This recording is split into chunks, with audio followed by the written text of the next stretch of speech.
I have a dash cam, by the way. That's fine. That records my speed. So you should have seen that other car that you cut off right before you went to the light when I finally caught up to you.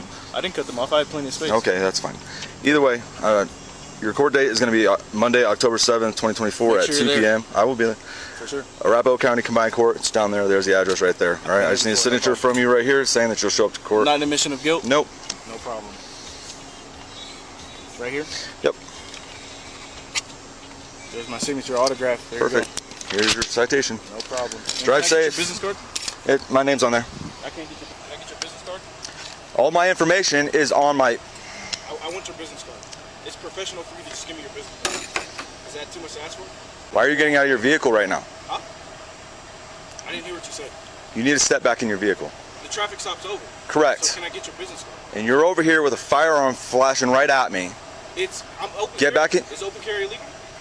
It's not. Get back in your car. Or else what? Have a good day. I need your business card.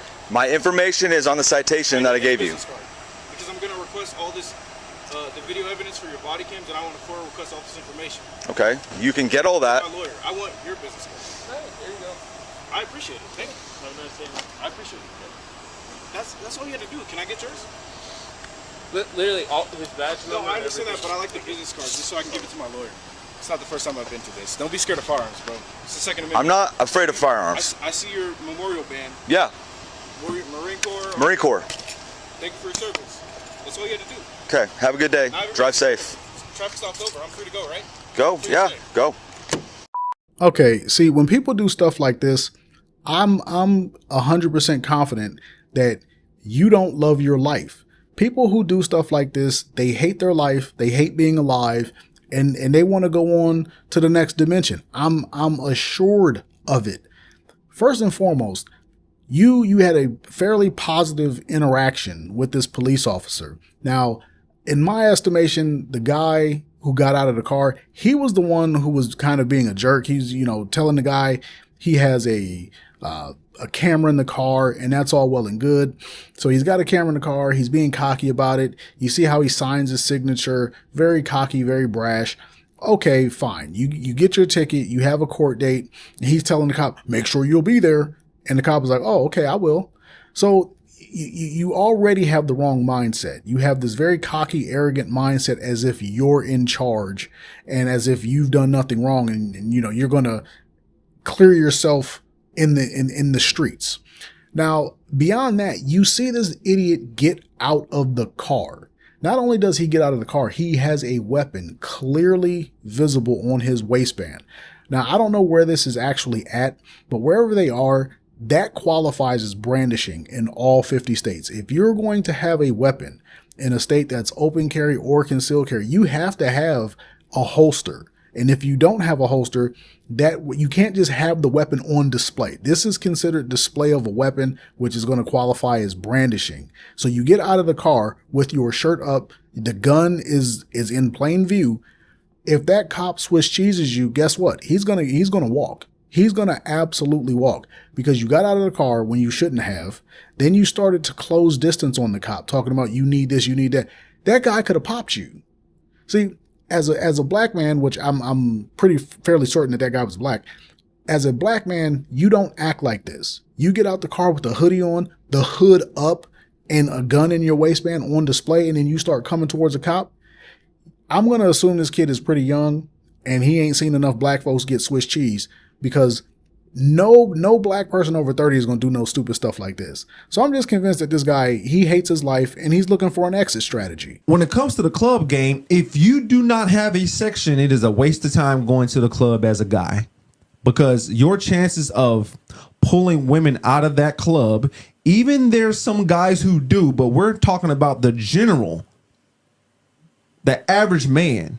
We're talking about generalities, not exceptions. Mm-hmm. The average guy is not going to have success trying to pick up women at a club if he does not have a section because you don't demonstrate high value if you don't.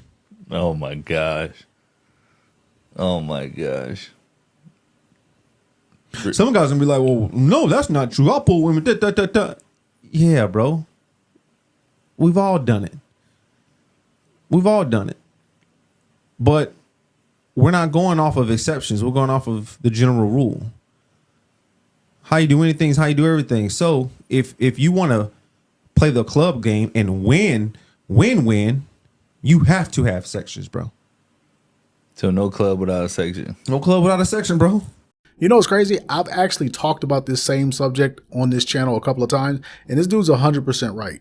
Like, it starts before you even get in the club. If you are at a club and you are waiting outside, those women are judging you. They're looking at you and they're saying, okay, you're broke and you're worthless. So if you're out there waiting in line with them, you better be really, really tall, because that's the only way you're really going to win with them. They want to see that you have money to skip the line. They want to see that you have some sort of social clout where you know the bouncer or you know the manager and you can just say, oh, hey, it's me. And they just wave you on through. They want to see that you have something that sets you apart. And if you're just sitting there in line with them, they know that you're of low value. You know, I hate to steal the whole high value man talking point, but kind of is what it is.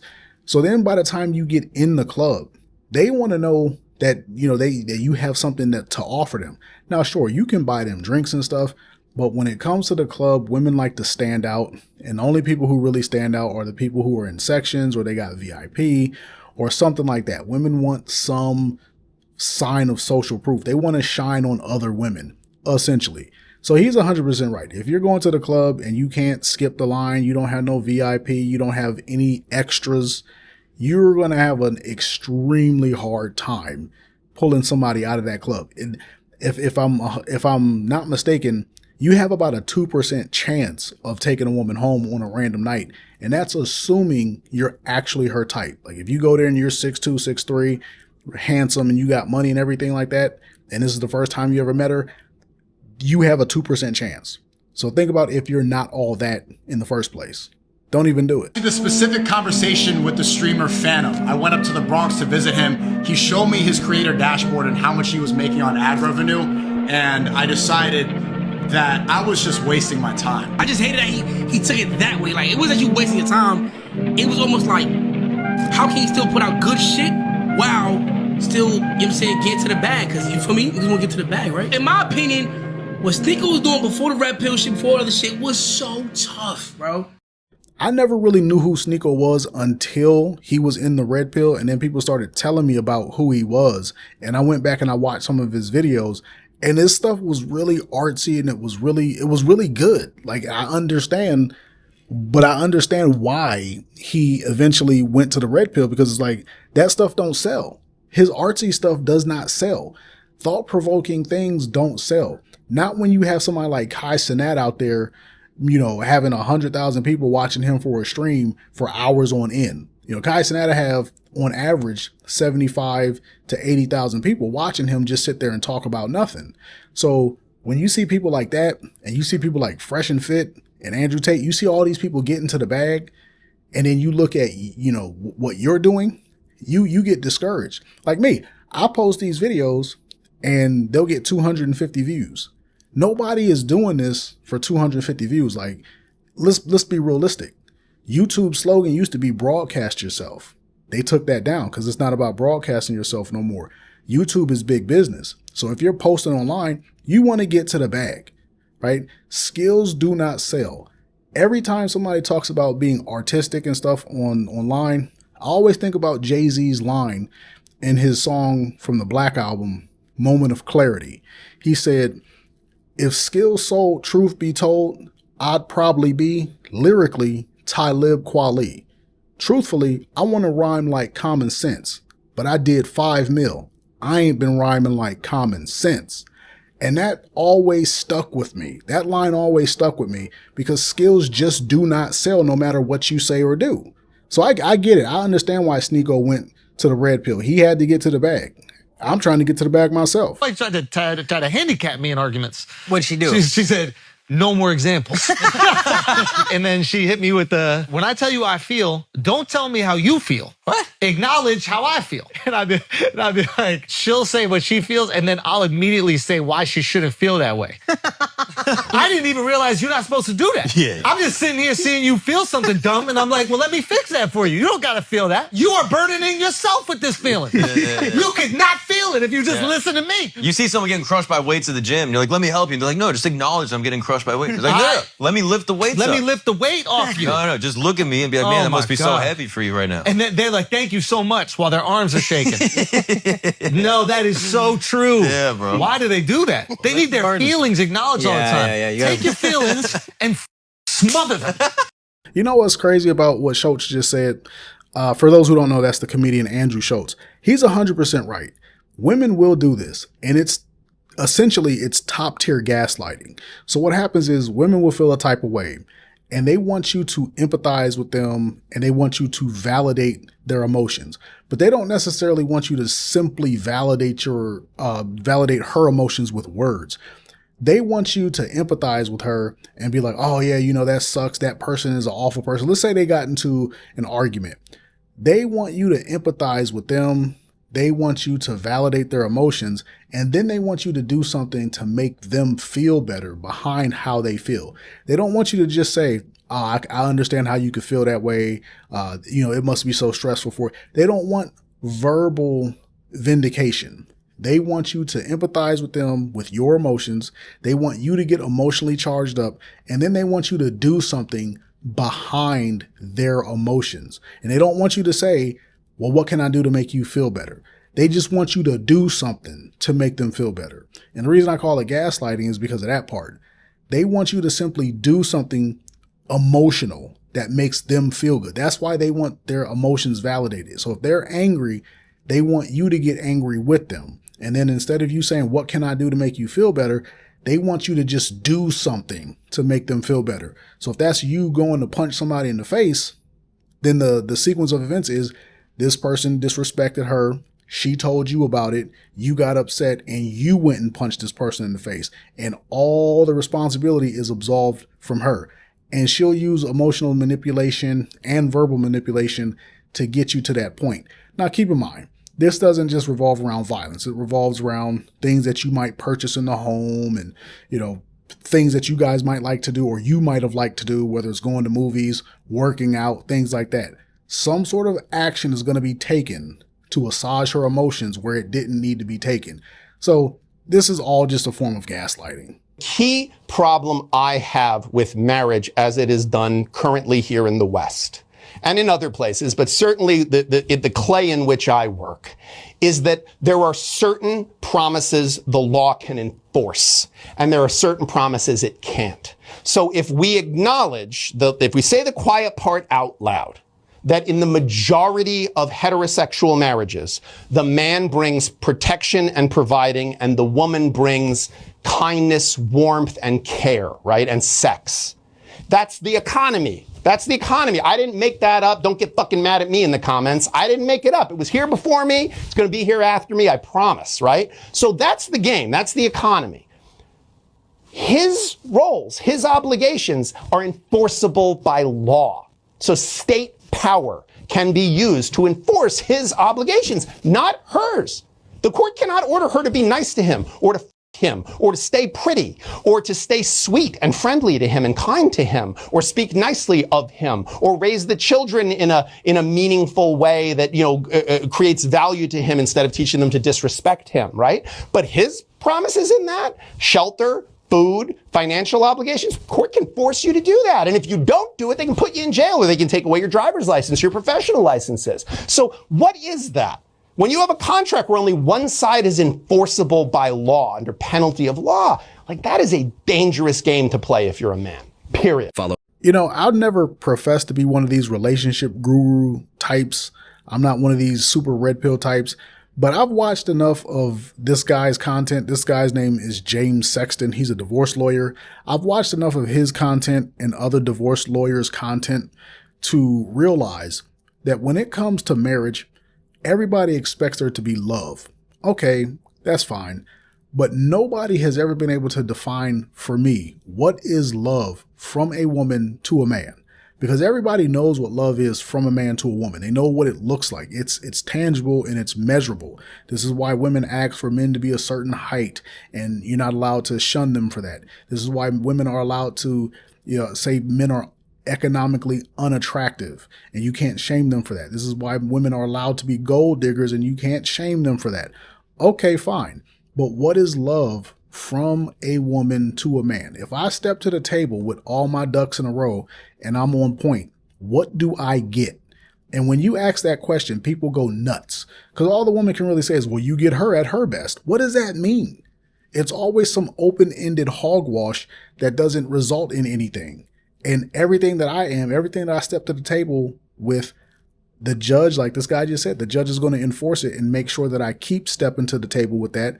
And even if this woman breaks the contract, I have to give her, like, she gets to leave with cash and prizes. But what do I get? What was I getting up front? You were just getting her at her best. You're getting her in some open-ended, amorphous form. It's crazy. And it's almost like men don't want to recognize this. And of course, you're demonized if you do recognize it. It's a weird arrangement, and I see why it's, dying off. When you grow up, you get older, you realize that everybody's parents set them up for life differently. Like my stepdad, he was real tough on us growing up. Like the day I turned 18, he started charging me rent, and he told me that was to teach me fiscal responsibility. There's no such thing as a free ride. Good lessons. My friend Spencer, on the other hand, his stepdad let him live rent-free for as long as he wanted while Spencer worked full-time as a power engineer. And when we both turned 25, Spencer was able to buy a brand new home in cash, whereas I knew things cost money.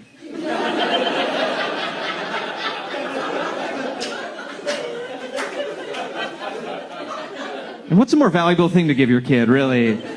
If you think about 100% ownership of an asset that only appreciates and shelters your family and gives you borrowing power, or the wisdom to know Spencer had to pay for that. I know what I would want, I'll never forget when Spencer, he moved in and he showed us around his place. He's like, this is crazy, dude. I'm a homeowner. I don't even know how this happened. And I was like, I bet you fucking don't know how it happened. I bet you had no idea. You had to pay for this, you idiots. You know that? You have to exchange money for goods and or services. You know what's crazy? I often see in Western Asian communities and Eastern Asian communities, that's your Japanese and your Chinese and your Koreans, and then your Hindus and everybody like that from India. I often see that these people will stay in the home for an extended period of time, obviously through high school, through college, and even in their early working years. And what they do is they all pull their money together, and they're all paying one rent. They're paying one grocery bill, right? They're all chipping in. So when those kids get ready to move, keep in mind, the kids aren't paying rent. The parents are the ones paying the rent. That way that the kids can go out there and they can set themselves up for success. So the kids will go out there and they'll be relatively debt free, and they'll have a humongous head start on all their peers. Then you look at the black folks, the white folks, and to a decent degree, the Asian or the Hispanics, and they're all messed up until they're like 35 or 40 because they had to either pay rent or they had to get out the house at 18 and they weren't ready for it and they weren't able to save any money. This dude is 100% right. Like, I know he's saying it as a joke, but it's like, if you want to set your kids up for success, you got to walk away from this thought process of, okay, you're 18, get out the house and go be independent. Like, no, how about you let your kids stick around so long as they aren't doing stupid stuff? Let them save their money, check in on their bank account, make sure they're putting hundreds of dollars away or more. Like, make sure they're putting a good chunk away since they don't have to pay rent, right? And then set them up for success. Set your kid up for success. If you couldn't do it with them coming into the physical world, at least do it with them going into the adult world. There are men out there that have looked at a woman and from the first glance, from the first second, my father included, was like, that's my wife. That's her. So if you know this exists and you know it's possible and you know this settling? love exists, because where do you think movies got their inspiration from?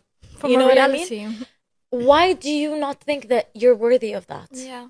Why wouldn't you think that a man would look at you and be like, That's the one. that's the one, this is what I've been praying for? Unless you yourself aren't showing up as that kind of woman. Yeah. Okay, so this woman is clearly talking about serendipity, and women love this serendipitous kind of stuff because it means that they were just going throughout life and they were minding their own business and some guy just looked upon them and said, "Oh, she's worthy," right? This is essentially the sword and the stone and all of this kind of type stuff for men, right? Like you were just living your life and someone found you worthy. You were inherently born with something that made you worthy of receiving this love or receiving this amazing gift. Now, here's the problem. These women never want to say what it is that makes them worthy, why a man should actually look at them like that. Because first of all, if a man is looking at you like that, then he's really just looking at you with lust. That's what people don't understand. All of these fairy tales are built on lust, but they come from the minds of men. Men are the real romantics. Romance requires someone to do something very generous and very loving for someone else. And women don't do anything for men in that regard. Men are the romantics. Women are the receivers of romance. Now, toward the end, she says, you are worthy of that unless you're not showing up as that kind of woman. Okay, so let me riddle you this. What does it mean to show up as a woman who's worthy of this true serendipitous love? Because here's the problem. In our society, what do we have? We have a society that says all bodies are beautiful, all women are worthy. We don't shame women for their weight. We don't shame women for their past. We don't shame them for their body count. We don't shame them for having kids. Everything is on the table. Everything is good to go when it comes to women. We don't judge them for anything. We don't disqualify them for anything. So if that's the case, what does it mean when she says, unless you're not showing up as that type of woman? Because in our society, we've basically said, as long as it's a woman, she's worthy. So what do you even mean? Women don't want to have a class system and they don't want to have a war amongst themselves to say who's worthy of this serendipitous love of a good man and who's not. This is absolutely bonkers. It's absolutely ludicrous because men all know we are in a war at all times against other men to level up, to have more, to look better, to be able to do more. It is insane that we have to have a male civil war and women can just declare all bodies are beautiful, all women are worthy, everything's good to go, you guys just have to choose us. This is absolutely nonsense. And I encourage you guys to reject these kinds of notions.